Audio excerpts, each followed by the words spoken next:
Le parc à thème est le premier modèle de cité membre du consortium Le Papillon Source Méditerranée. Il s'agit d'un resort offrant des séjours en tout inclus, dédié à 4 thématiques principales. Thématique numéro 1. La recherche pluridisciplinaire sur des sujets liés à l'humanité, l'éthique, la philosophie, la science, l'énergie, la gestion de la terre, etc. Par le regroupement et la mobilisation d'un nombre important de chercheurs, inventeurs et spécialistes, visionnaires actuellement isolés, sans ressources et à grand potentiel, qui sont uniquement guidés par le bien réel de l'humanité. Thématique numéro 2. Le tourisme éducatif et scientifique par la mise à disposition d'attractions expérimentales, offrant un divertissement de qualité, en plus d'un apprentissage et une expérience de la créativité, pour des clients de tout âge tels que familles, individus seuls, petites et grandes entreprises, écoles et universités, personnalités publiques et chefs d'État, ainsi que des groupes d'intérêts spéciaux. Thématique numéro 3.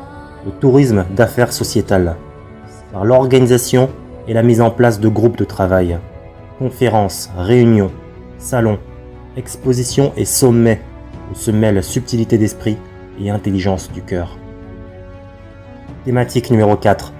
L'échange et la mise en place de manière collaborative d'accords de coopération sur la façon d'aborder positivement les changements fulgurants de notre époque et sur la manière d'administrer éthiquement et durablement les affaires du monde.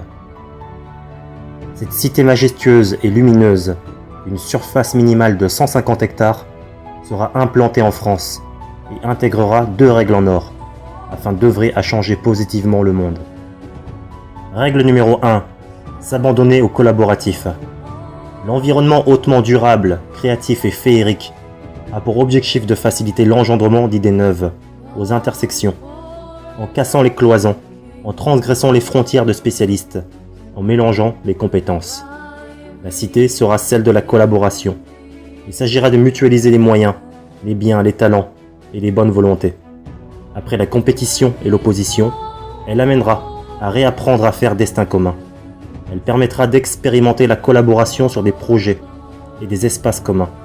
Ces actions permettront de prendre conscience de la sagesse du groupe et de son intelligence. Règle numéro 2. Expérimenter soi-même. La cité donnera des occasions de faire, au lieu de donner des leçons. Le changement se fera naturellement dans les actes et les opportunités de contribuer.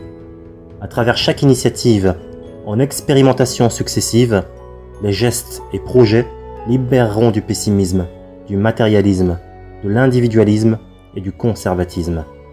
Les individus inventeront au fur et à mesure qu'ils avanceront. Il faudra tout revoir, tout réapprendre, ouvrir son cœur et son esprit.